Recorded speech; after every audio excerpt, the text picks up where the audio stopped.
is NKH?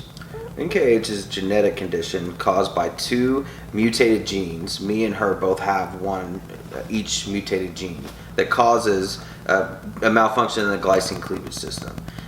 Basically, his body lacks the ability to break down glycine, which is a protein. This protein builds up in his system and becomes basically toxic. So something that everyone else's body produces and breaks down just fine and doesn't harm us is actually almost like poison to his brain. Unfortunately, the part of Lucas's brain that is most affected by glycine is the part that is solely responsible for learning and remembering. Since this part of the brain is affected so greatly, that's why Lucas suffers from seizures. He suffers from seizures. He is considered severely, profoundly, developmentally delayed. He doesn't hold his head up very well on his own. He isn't speaking clearly yet. He isn't walking yet at 2. There are a lot of things that Lucas can't do, and there are a lot of things that they told us he would never do. And many of those things he does. He eats on his own. He does not have any kind of feeding tube or feeding system that's permanently attached to his body. He moves really well. He can roll himself from one side of the rug to the other. He, babbles and tries to talk to us, and he does so many things. He might not hit every milestone, but he has his own inch stones, and we celebrate every single one of them. Right. We took a deep dive into neuroplasticity and healing the brain pretty much immediately after coming home from the NICU. And we started learning about a ton of alternative therapies. Basically, when the hospital told us there was nothing they could do except give us some maybe possibly experimental medications for it that they really didn't have a lot of info on, we went the alternative route and we started looking for alternative therapies, which it's funny to us saying alternative therapies because to us they're just normal. Yeah, they're just normal They're therapies, just what we do. So he does cold laser light therapy, which is super important for cell regeneration, and it basically gives his body energy on a cellular level.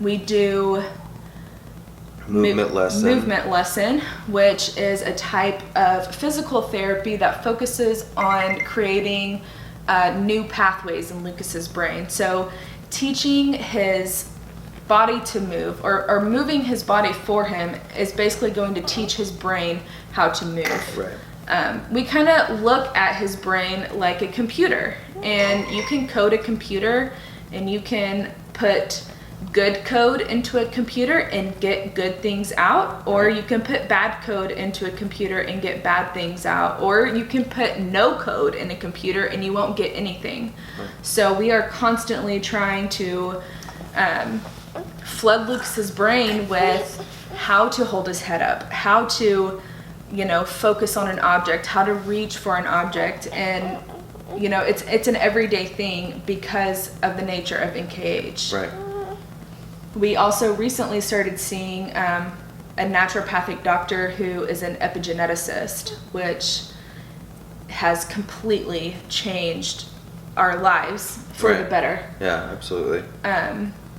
He has done all sorts of tests and mostly non-invasive testing, and put Lucas on a regimen of, all natural supplements and vitamins.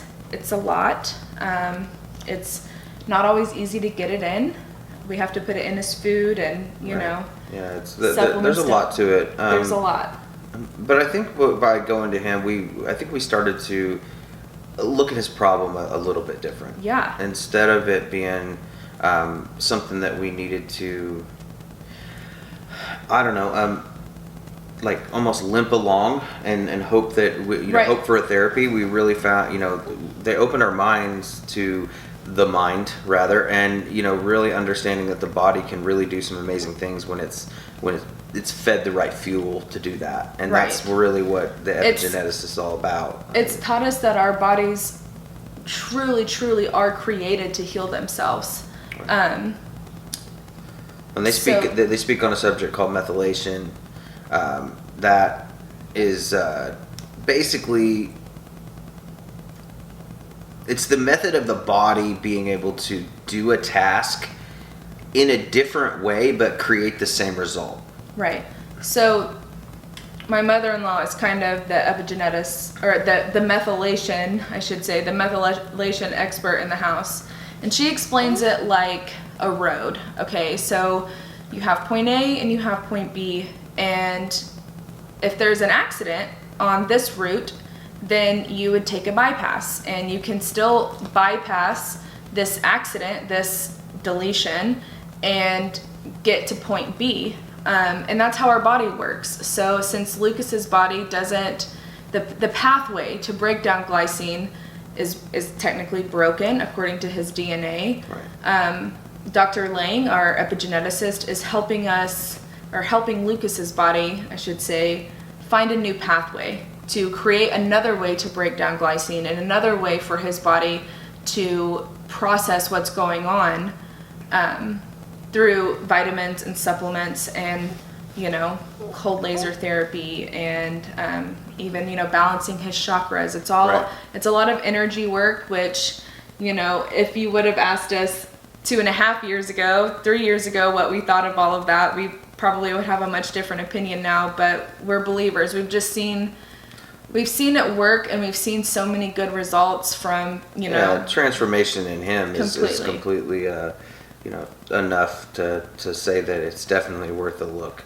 Yeah.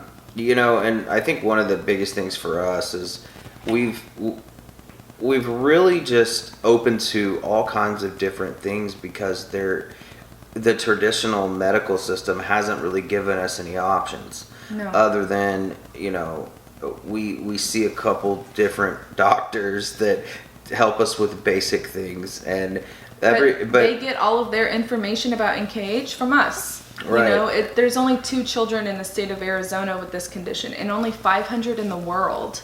Right. So they might have heard about glycine encephalopathy when they were in med school and had it on a midterm, but they've most likely never seen a child with this condition in person. And that has been their experience with all the doctors, other than his geneticist specialist that is in Denver. But that is it. I mean, that's the only one that has ever actually had a patient with NKH. Lucas did get the opportunity to go see one of the leading researchers of NKH at Denver Children's Hospital, or right. Colorado Children's Hospital. Yeah, Colorado Children's. And he actually became Lucas's full-time geneticist. So whenever we go see him, granted it's not very often because there's not a whole lot more they can help us with. Really, they kind of coached us through how to maintain his medicine schedule and right. keep up with that. But beyond his medicine schedule, there's not a whole lot that a geneticist can help us with, at least not until there's a cure. And the only medical cure for NKH would be gene replacement therapy.